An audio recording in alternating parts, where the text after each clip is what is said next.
he had no real employment unless you consider figuring out ways of scamming people out of their money to be real employment. I'm Shooey, and this is Strangeful Things. Sheltering in place is not advised, as your survival cannot be ensured in that scenario. Well, this practically caused me to just get you destroyed.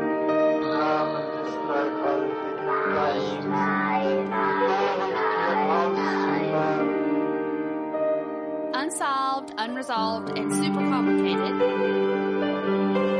Strangeful Things. Welcome, everyone, to another Creepo-rific episode of Strangeful Things. I'm Shooey, and I'm here with Acadia and Mells. So, what's new in y'all's lives?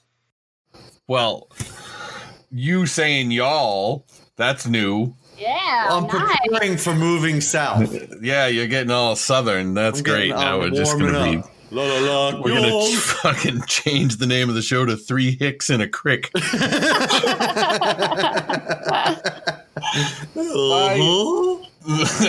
Mine will, and it'll be that, like, whenever we spit out a fact, we'll make a spittoon sound. Yeah, that's quality radio. So That's quality. My new thing is that the pool is closing. Aww. And I emailed them and they told me how much it was, and I'm like, well, that seems like a lot.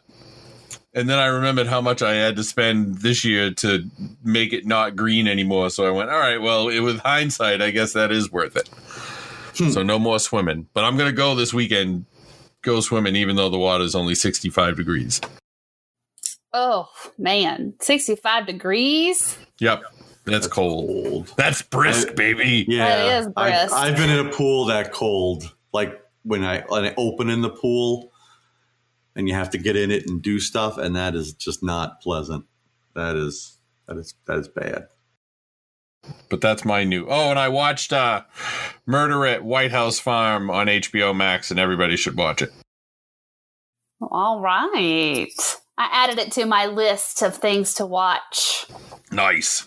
Yeah. I've been watching lots of, my new and good is I have rekindled my love with the Twilight Zone. Really? Yeah. And Like the old one? Yeah. So Rod Serling? Ooh. Yep. And I did not appreciate those as much when I was younger as I do at the age I'm at now. So, and I also went ahead and got CBS All Access because I'm getting ready for The Stand in a couple of months anyway. And I've been watching the Jordan Peele ones. So, and they're pretty good themselves, but I don't think anything really beats the original. That's just my opinion anyway. But well, yeah. That's fair. It's October, it's spooky season, so I was like, Jasmine and I we did a couple of things on Twilight Zone, and I've been like sucked right back into that fifth dimension. That's nice. Plug your show, since everybody needs to know who Jasmine is. It's Damn Fine TV. It is. Look for Damn Fine TV wherever you get your podcasts. After you're done listening, don't fucking stop listening to this one to listen to that, though. I'll be pissed. Yeah. Give us a listen after you listen to us, please. That's right. So unlike previous Shooey episodes, I didn't pick the subject for this one. In order to keep October creepy and spooky enough, Acadia is picking all the stories we do this month. And I'm glad he picked this one for me, because the man we'll be talking tonight is John Edward Robinson Sr. Now, Robinson is a fascinating subject. Like, sure, he's a serial killer, but he's so much more than that. He's a con man, a phony philanthropist, a BDSM master. No comments on that. We'll get to it later. And I want all to comment, this though. While married with 4 kids. And if I'm going to be honest here, doing it all while looking like Lindsey Graham wearing fucking glasses. Oh, This guy wasn't a fucking looker. No. Wow. Yeah. But before we get started, get into his whole life as a jerk of all trades, we'll start with the background. So John Robinson was born on December 27th, 1943 in Cicero, Illinois. He was the third of 5 children, the dreaded middle child. Well, actually, I have no idea which child is supposed to be like the good one or the troubled one or whatever, that kind of thing. Do you guys have any idea what is that? Because I don't. I'm the baby, and I'm super troubled. So Yep. Same here. Oh, you're the baby.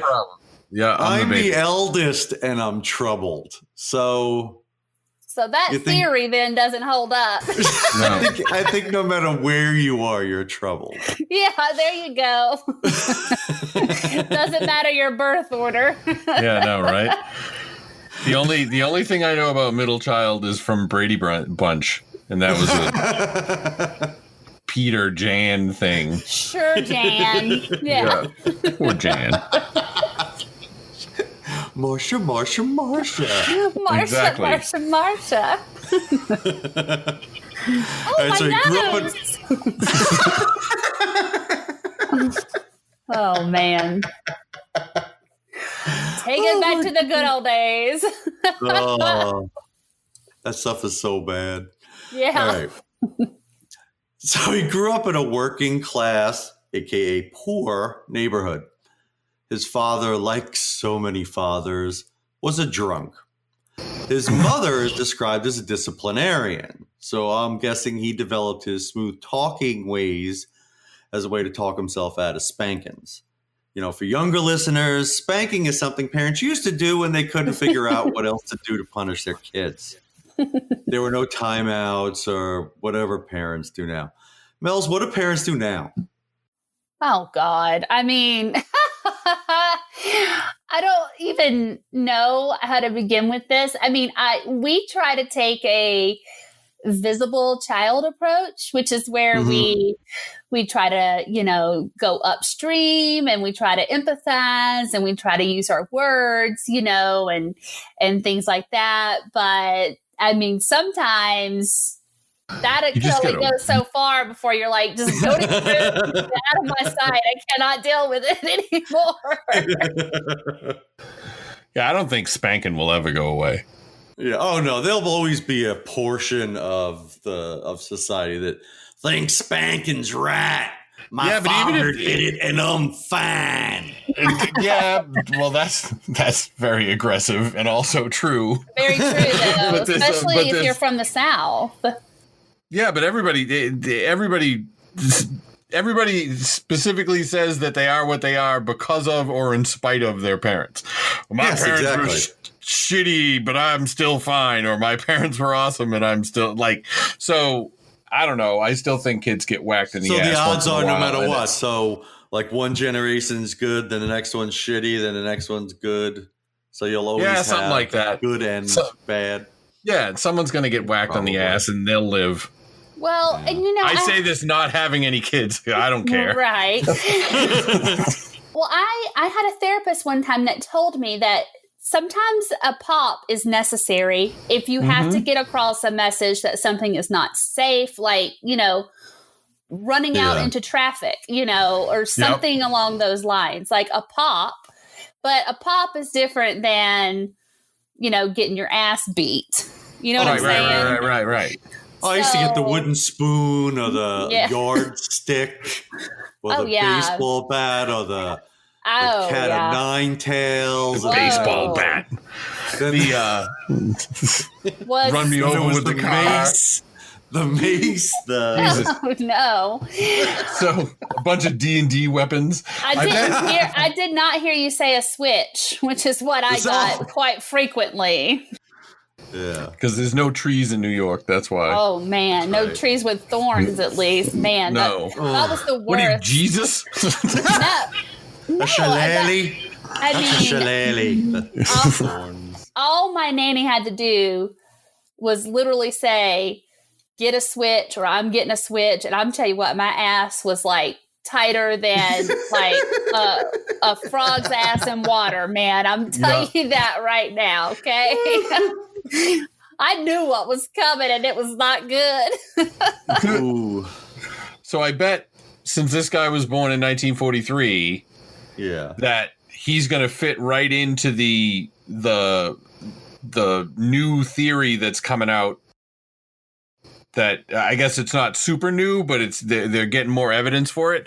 That the rise of serial killers and crime in general through the 70s and 80s can be tied back to those adults when they were kids were surrounded by lead paint. Really? Wow. Yep.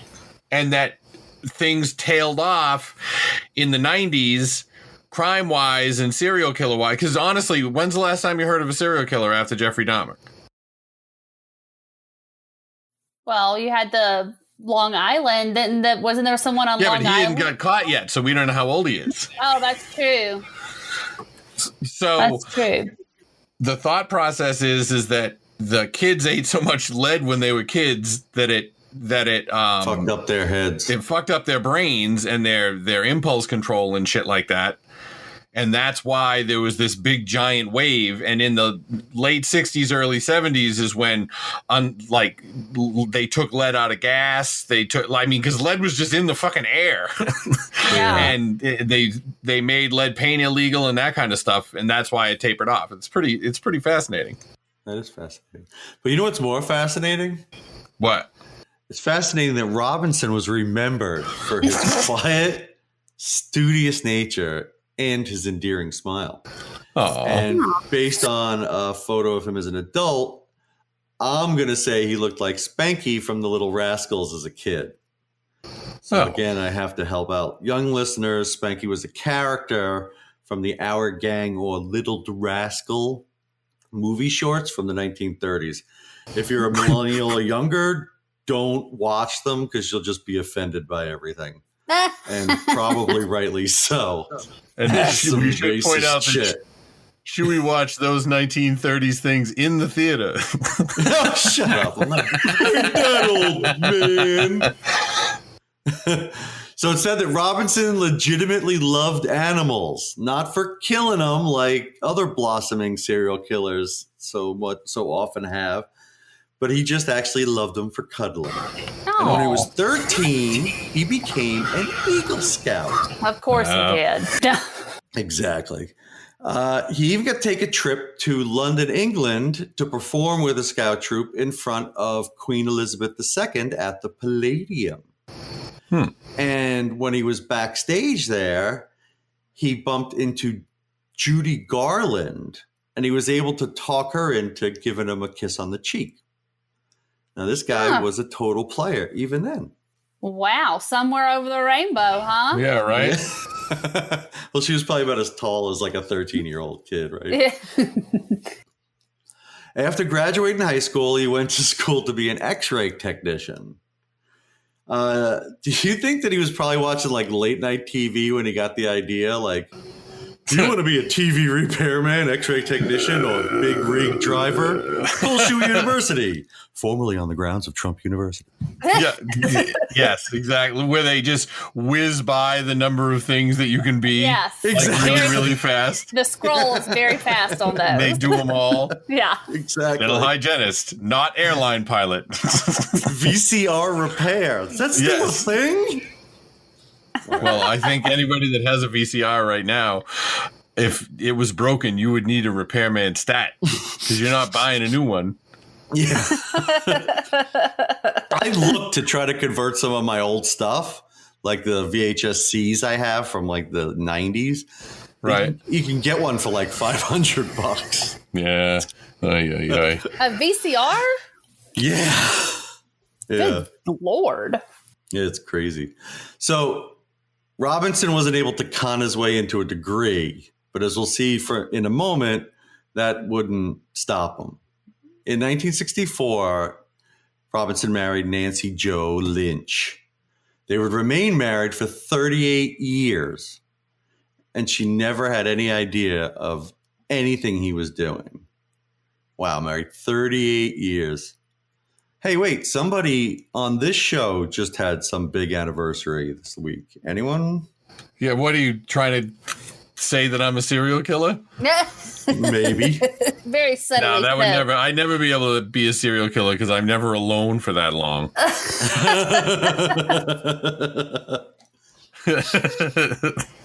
She'd have to be in on it with me. But yes, yesterday was my anniversary. Oh, Congratulations. Whee!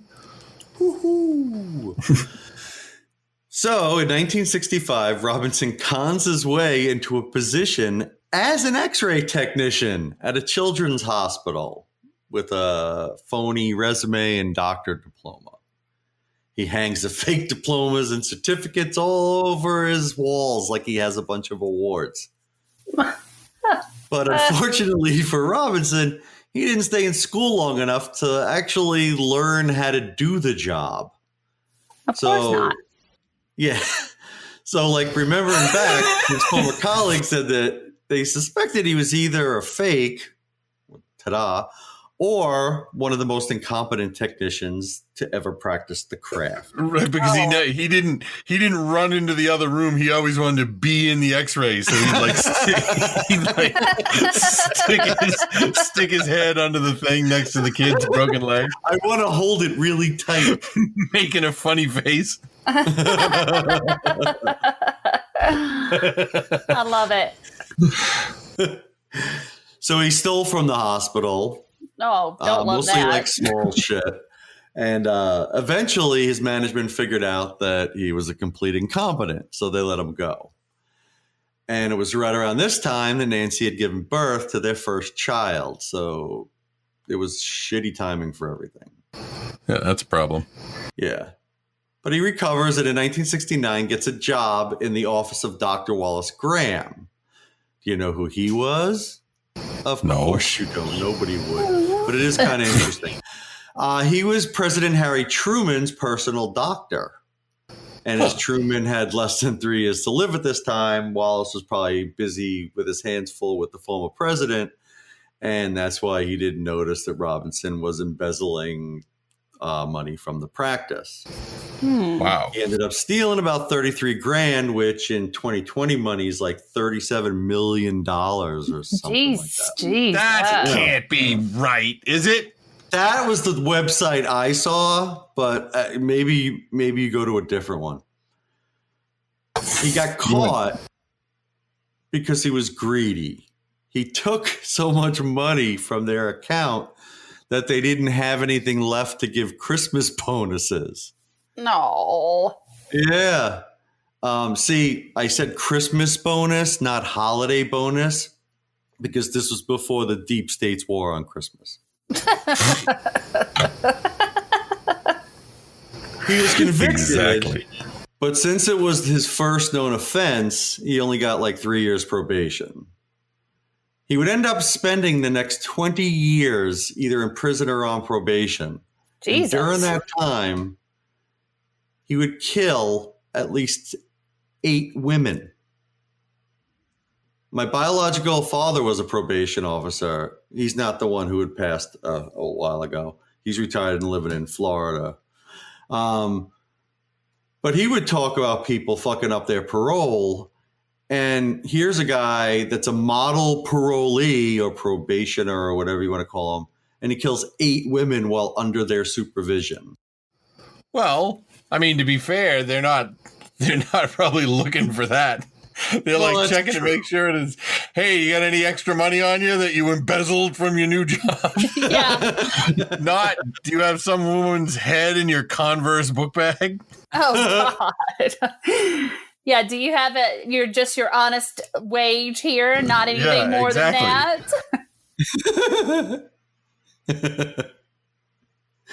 All right. I wouldn't be looking, I mean, could I do that? I mean, Yeah, if I you would probably get could. no, I mean, no way, because like the only time I'd be able to do that, because I think it starts off with whatever your relationship with your spouse is. If it's just, I'm going out, like they say in the movies, like, that wouldn't fucking fly. I'll be the home first question eventually. would be, I'll get home when I get home. Yeah, right. That doesn't work at all.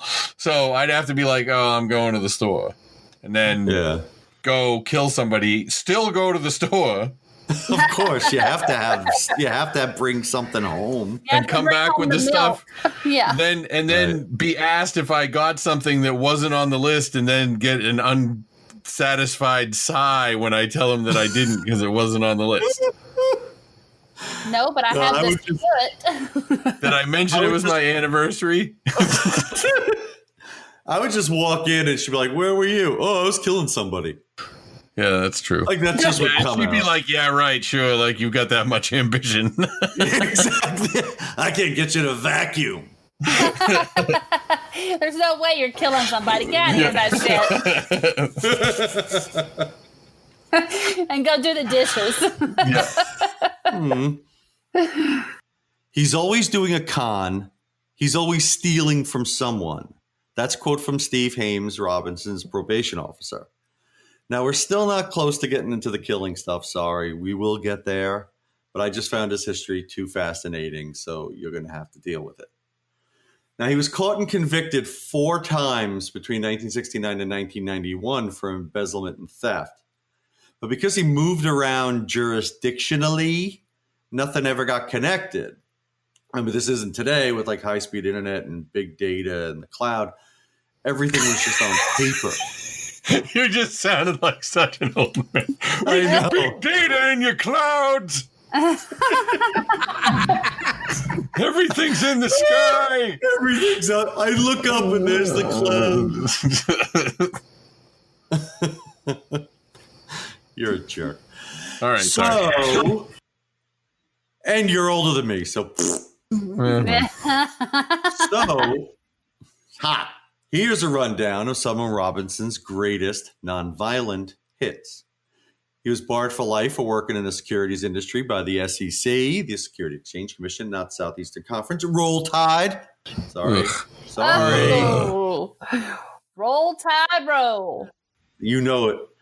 He got a friend to invest $25,000 on a phony hydroponics business.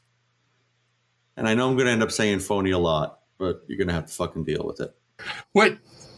What's the difference between a phony hydroponics business and a real phony hydroponics business? You're still not getting your $25,000 back.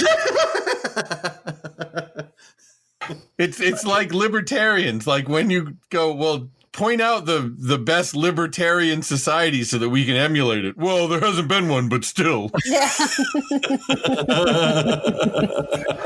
Like you don't see Elon Musk going, yeah, you know where you got to put your money now. Forget Bitcoin. It's hydroponics. That's what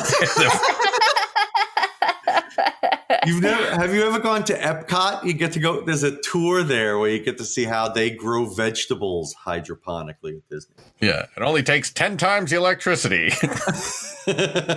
Well, they produce it all solar. But Stop being such a Disney stan. I love it. I love Disney. I'm sorry. Ugh, you should be sorry. We should do a show about evil Disney. Shooey will boycott it. I will boycott it. He won't show up for that one. I know Disney had some views that I may not agree with, but I still love what he made. Okay. So this guy is a big phony, and I'm going to keep saying it through the whole thing, so just fucking deal with it. All right. Fucked up thing for me, though, related to this, I got an email today from Amazon that only featured hydroponic growing systems. And I know I didn't actually search it on Google or Bing or anything. So what the fuck are they watching that they knew to fucking send that to me? They're listening. Did you say it to anybody? No. Nah, think know. about it. Like, I'm fine because I live my life like someone's always watching anyway, because, you know, I'm quite the exhibitionist. So you just want to Nice. make it as painful for them as possible. Yes. Exactly. Look at this, boys. You want to look? This is what you get. Get a load of this. Sorry, no hunks here, just chunks. Oh, no. All right, so let's get back to this little bit of terribleness. So it's not enough that he stole the $25,000 from his friend. You want to know why the friend invested his money with Robinson? Why? Oh, no. The friend had money saved, but not enough to cover his dying wife's cancer treatments. Oh, no. So he invested with Robinson because Robinson told him he could get way better returns than the market. No. So he left the family destitute. And this was before GoFundMe, so they didn't have a chance to turn things around by begging the public for money. You know, like we do with Patreon. That's patreon.com/strangeful. I figured you were going to do that. In another case, a woman confided in him that she was going to divorce her husband. He decided at that moment that he was a divorce attorney and took the case. Stop it. It's I'm totally sorry. true. Totally This is ridiculous. That's why I'm covering so much non-death stuff, because it's just fucking crazy. Oh my God. That's just fucking awesome. Yeah. Like, what did he do? He goes, "Oh, really? You're getting divorced? Well, just a moment." And then he turns around, and when he turns back, he just has like a fake nose and glasses. And he has like a tie on. And he has a business card that's just the back of a different business card that just has his name and it says divorce attorney. But unlike a lot of her other people he encountered, she wasn't technically a victim because he actually did do the divorce. Oh my gosh. Fucking crazy. So weird. So then he also told people he helped finance Rambo 2, Electric Boogaloo. Oh, Actually, it was Rambo First Blood Part 2 or Rambo 2 First Blood Part 3, or I forget what it was. But I think every 2 movie should be Electric Boogaloo, like Saw 2 Electric Boogaloo or Mary Poppins 2 Electric Boogaloo. It always No one worked. even knows that movie anymore. Everybody says it, but nobody knows. Like, it's just all right, funny Mells, words. Mells. Nobody knows. What was the original movie that blank 2 Electric Boogaloo came from? The electric slide. Nope. It's See, electric. Nobody knows. Boogie, The movie was boogie. called Breakin'. It was a breakdancing movie. Yeah. Oh my gosh. Well, I was close with the electric Yeah, slide. that's true. At least it was dancing. Yeah, there you Yeah, go. she did get the dance part.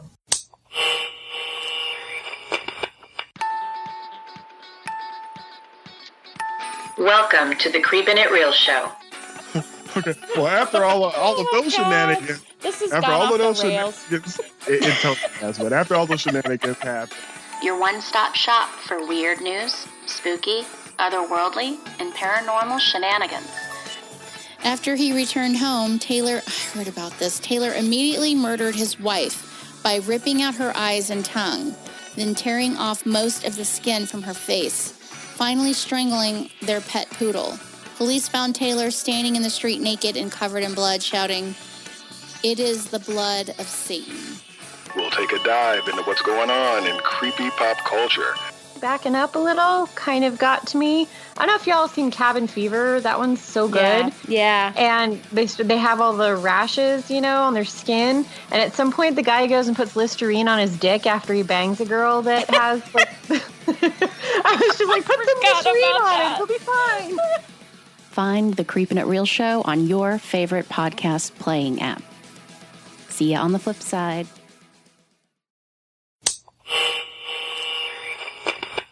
So as the 70s rolled on, Robinson wanted more. He wasn't satisfied just scamming people and taking their money. He wanted to be admired. So he changed his name to Trump and ran for president. Sorry, I'm getting very political Jesus. tonight. I'm sorry. Stop it.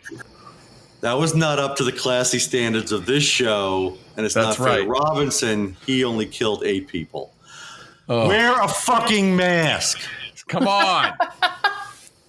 Let's go, Norma Ray. I have one I'm on sorry, right now. I can't help it. Thank you. I'm afraid of getting COVID through the 2,000 Yes. miles of cable. But I'm considerate. now my favorite of the Robinson scam stories takes place in 1977. 1977, the year Star Wars came out. I was in Mrs. Frost's second grade class. She had guinea pigs, and I got to have one. And her name was Cinnamon. Oh. You ate And then it? there's Robinson. Huh? You ate it? When you say you got to have one, what do you mean? Like she just had a bunch? You goober. You're a monster. Can I have one? And you just ate it like the lady from V. My God. It's all the lady from V. Oh, more references that nobody's going to fucking know. Except there was that remake. They might know the remake. Oh, that's good stuff. That made me All happy. right, so let's get back to the story. I'm sorry, I have a lot of side shit. All right. Robinson. It's 1977, and Robinson's putting on the full court press to make himself a fucking hero. He cons his way onto the board of directors of a group that supports the developmentally disabled. And the executive director remembers that one of his first acts as a board member was to recommend that they order new stationery for everyone. And you know what? He'll handle it. So he orders the stationery and keeps some for himself.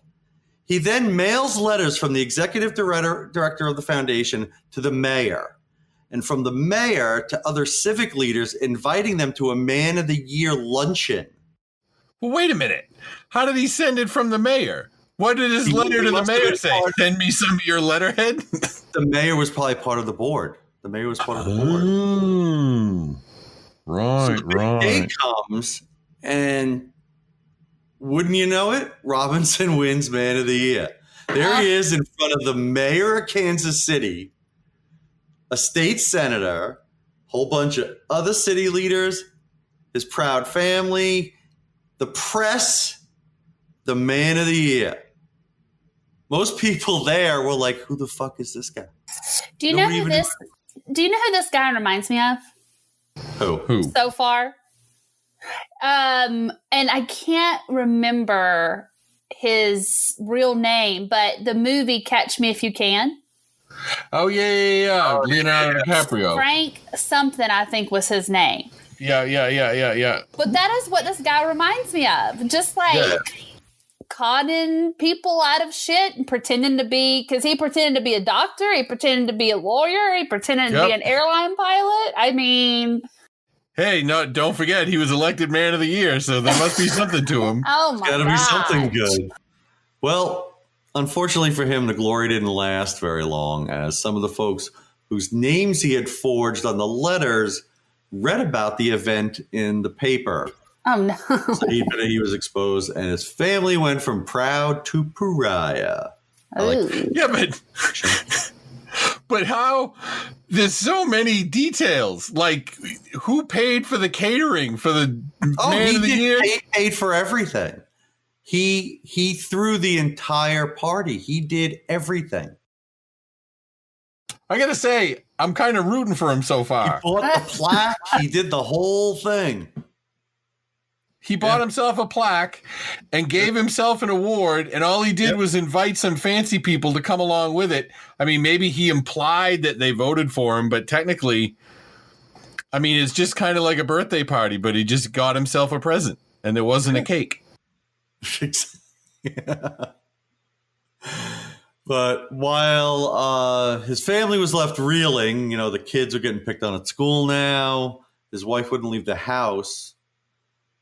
But it didn't really stop John Robinson. He kept doing what he did. The Robinsons would have 4 children. He refereed kids' soccer games. He was an elder at their church, taught Sunday school, was a scout leader, a little league coach, all nice stuff. His outward presentation, well, doughy, I like saying doughy, was that of a loving father and husband. But that's not really what he was. He was a monster incapable of love. Whoa. And like his mother, Robinson was a disciplinarian who abhorred underachievement and insubordination, much like our Acadia does. But really, what sociopath doesn't hate those things? You know what? I can't hate him that much, considering that we're all still here. Sons of bitches. I have a soft spot. So It's about this time now in the late 70s that Robinson claims to have joined a super secret sadomasochism cult called the International Council of Masters. He even claimed to be their slave master. Ugh, God. Yeah. Why are you saying it like Renfield? I don't know. It just seems like I should. All right, we'll do it every time now. He claimed that as slave master, those duties included luring victims into their little BDSM gatherings to be tortured and raped by cult members, often willingly. Mells, I'm so innocent and young. What does BDSM mean? Well, not that I have any firsthand knowledge of this, but BDSM stands for bondage, discipline, dominance, and submission. Sadomasochism. So wait a minute. In my limited knowledge, the BDSM community doesn't have victims per se. Like everybody that's in it is in it because they want to be in it. Yeah. So if they were like snatching people to do it and everything like that, then that's actually slandering the BDSM community's name. I don't think it was snatching. That's why I said mostly willingly, because I don't think it was snatching. I think it was more like luring. Okay. You know what I mean? Yeah, not dragging them there, but telling them it's going to be great. Right. You know, because that's what we'll find out is, you know, how he plays his game. All right. In 1984, Robinson starts to escalate his game. He takes the big step from con artist to murderer. One of the things he liked to do was open bogus businesses like the hydroponics. And in 1994, he opened 2 bogus companies, Equa Plus and Equa 2. Electric Boogaloo. Exactly. Boogie. There you go. See? It always flows. Perfect. He hired a 19-year-old girl named Paula Godfrey. He told her that she was going to be a big-time sales rep for him, traveling the world. They were going to travel for training. She's all excited. She tells her family about it. And once she starts, she's never seen again. Yikes. Her family worries after a few days and they call the police. The police go and see Robinson, but he claims he doesn't know anything about it. A few days later, the family gets a typed letter with Paula's signature on it. It says she's fine, that Mr. Robinson helped her out, was really sweet, and that she's going to go away for a while and she doesn't want to be contacted. Oh, no. Yeah. That's not suspicious. That's not, yeah. Don't be suspicious. Don't be suspicious. Don't be suspicious. Don't be suspicious. Don't. That was your TikTok for the week. Don't be suspicious. So since Paula was 19, she was an adult, and an adult's allowed to disappear. So the cops just dropped it. Oh, here's another big win for the cops. Case closed. There's no case. Sure, the kid typed up a quick letter and then signed it. Yeah, exactly. So the next tragic story is about Lisa and Tiffany Stassi. Some people said Stacy. I don't know. Stassi. Lisa was, again, a 19-year-old girl. She'd gotten pregnant at 18 and married her baby daddy, Carl. But the marriage only lasted a few months. He went back and moved back to Chicago to live with where he came from. When she left him, she had a 4-month-old daughter, Tiffany, some clothes, and some baby supplies. That's it. She packed everything into her car and went to see her aunt. Her aunt, unable, and I'm hoping unable, to take her in. I don't want to think that the aunt was some kind of bitch and just turned her away, trying to be positive. So I'm going to say the aunt was unable to take her in, so she took her to Hope House. It's basically a place for people with nowhere else to go. Right. Well, that's a good name then. Yeah. So It's a halfway house. Yeah. But it's halfway to being homeless, not halfway from being homeless. Yeah, you're on your way there. So Hope House would then work to find you more permanent accommodations, like a real place to stay. And unfortunately for Lisa and Tiffany, they connected her with the Kansas City Outreach Program and its director, John Robinson. Oh, Jesus Christ. Now, yeah, we run our place out of the same offices as the old Equiplus and Equi2, you know. We kind of do a little co-op deal. Really saves on the rent. Plus, we only have the one typewriter. Yeah. And are you looking for a divorce? Because I'm your man. Did you want to get a divorce? Also, your arm looks a little broken. Want me to take a few snaps of that and we can get to the bottom of it? Say cheese. You remember, you're getting your x-rays taken by the man of the year. Yeah. Exactly. Oh, my God. So the Kansas City Outreach Program was actually just another one of his scams where Robinson used it to help him find babies he could sell. Are you fucking kidding me? So he told Hope House. Listen to this next paragraph. He told Hope House to send him preferably young white women pregnant or with a child. And I'm not making this up. He wanted girls without any close family relationships. So he's basically saying, get me girls who won't be missed. And they're like, yes, sir, we'll get you just what you need. Oh, my God. Problem. What do you need? Scared drifters? All right. Well, you got a pipeline right to you. Jesus. Yeah, like, wouldn't that set off like an alarm in your head? Like, yes. I'd like to think it would for me. I don't know. Yeah, but wouldn't you, if you were a charity, if you were going to give people to an organization that purports to be a charity, I mean, you have to be able to say, I mean, I know that they didn't have the internet, but you could still check to see if a nonprofit was actually a nonprofit.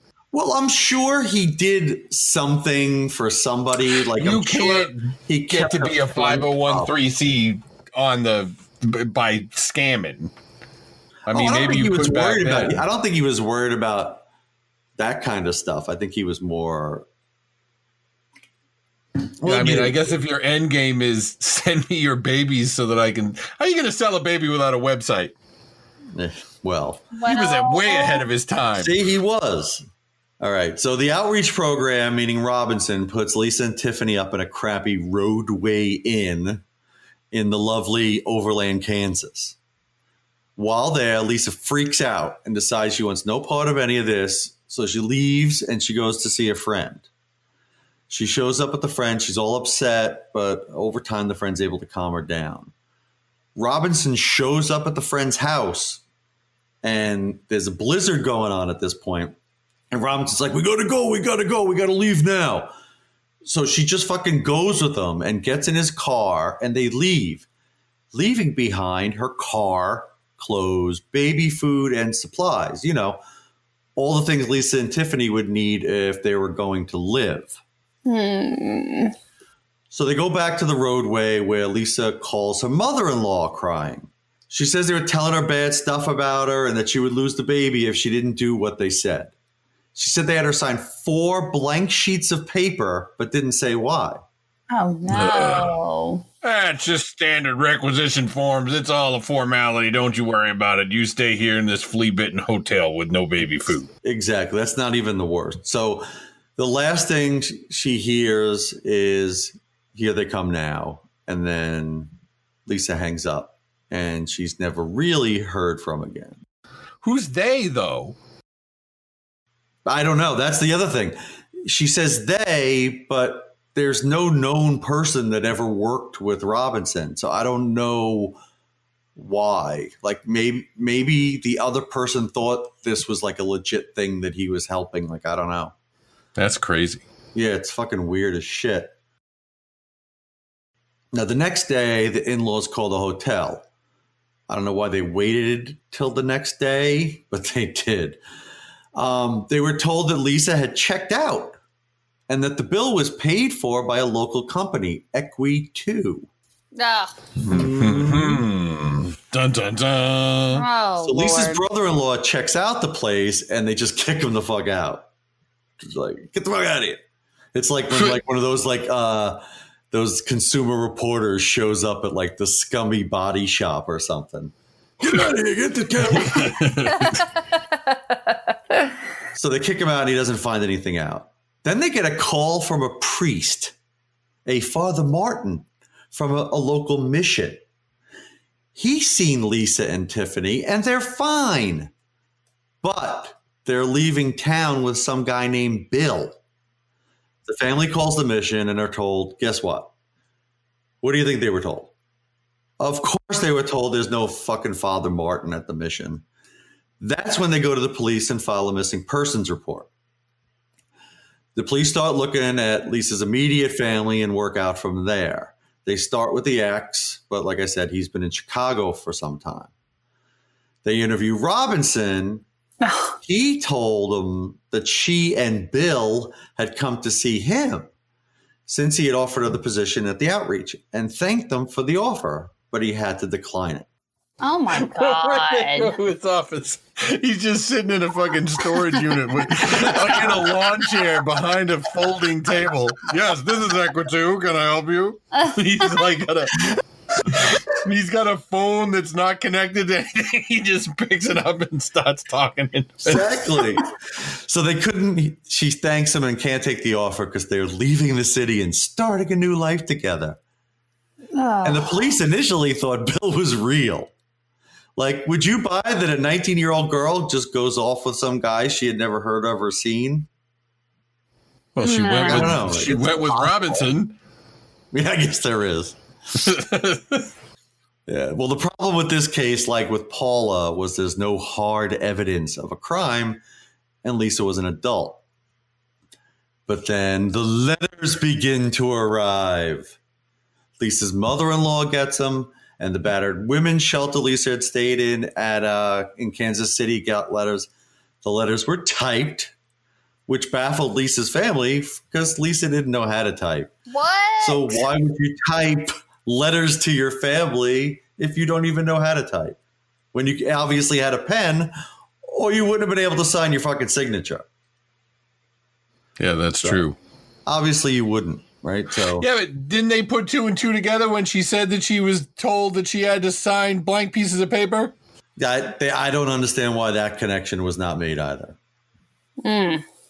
Unless that wasn't enough evidence to really do anything about it because they didn't know she was necessarily dead. Right. So a couple years pass, and as far as we know, there were no murders. But that ends in 1987. When police hear from a family of 27-year-old Catherine Clampett, who had been missing for a few weeks.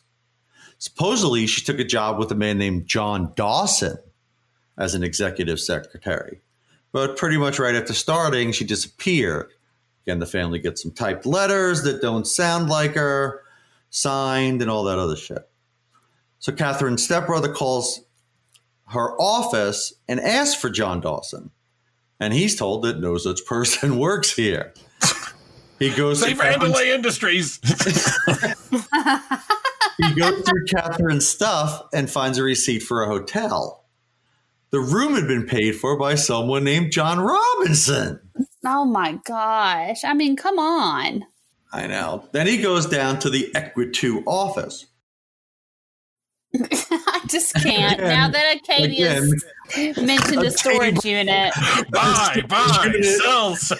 It's basically like this. It's the Girl Scouts set up in front of the supermarket. Yeah, but that's what he's working. But he has a computer instead of. It's not a computer. Cookies? It's one of the computers that they put in the furniture stores. It's just made of cardboard. Like a cardboard. That's what I was going to say. Yeah. It's one of the ones from IKEA. Yeah. So he goes down to the Equi2 office, and they claim to have not seen her in like 2 weeks. They even say that she never even really worked here. Of course. Yeah. So now there's 3 cases. They're all with 3 different detectives, so none of them knows about the other.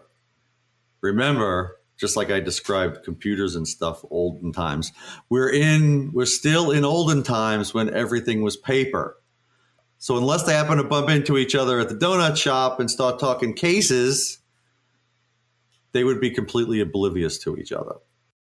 But they weren't even really cases. Right. They were just grown-ups who disappeared. Yeah. Well, I guess they kept them as open cases, but they don't actively work them. They were like cold cases.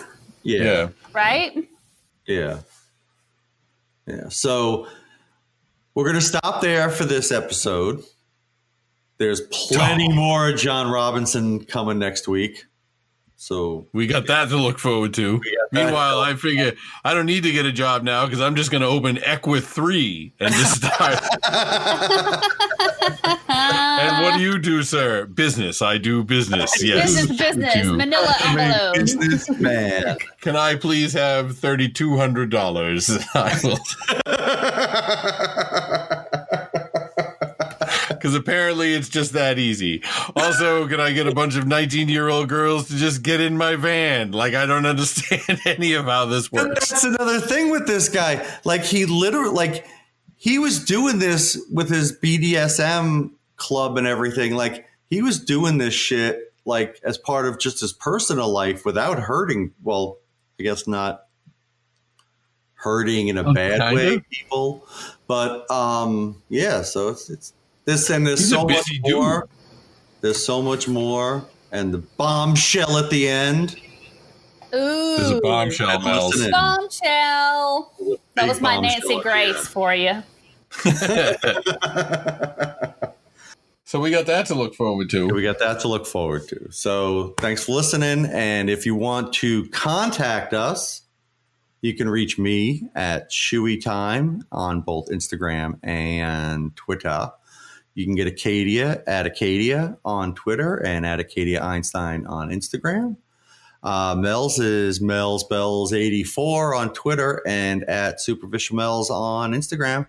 And the show is Strangeful Pod on Twitter. We also have strangefulthings@gmail.com if you want to email us things. Oh, look at that. Ooh. Or you can go to YouTube and leave comments because every show gets uploaded to YouTube. And some people, I don't think they watch them. I just think they use YouTube to listen to them. But sometimes they leave comments. And sometimes the comments are super mean. And sometimes they're very nice. So it's a rich tapestry. Well, we did we had a super nice comment that you shared with us this week. Yeah, that was pretty good. It was Emma Filipoff, right? Yeah, it was the Emma Filipoff case. Speaking of women that don't get investigated because technically they're just missing. Thanks for keeping Emma's story alive. I honestly think she's dead.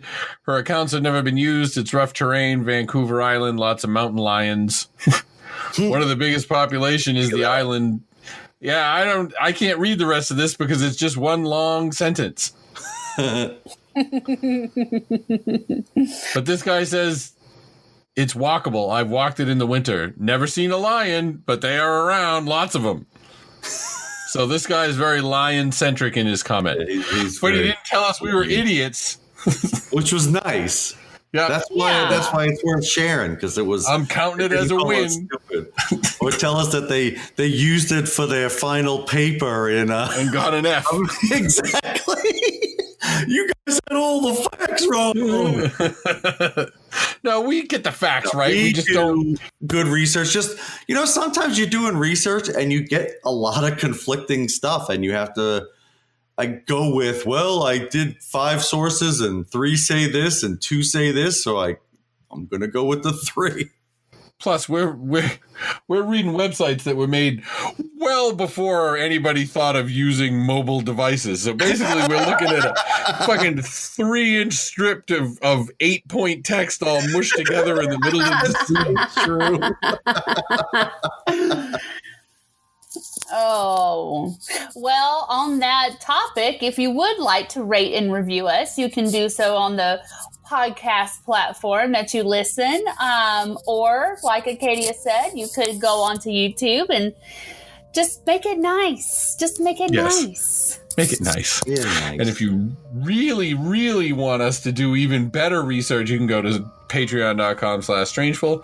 You give us some loot and you get some cool stuff in return, including bonus content. Yeah. Like my awesome parts of this show that Chewy's going to cut out. Yeah. We're gonna share those with some patrons, maybe. Put a jip. All right. Well, I guess that's it then. Yeah. Count your blessings. Keep on flapping. Bye-bye.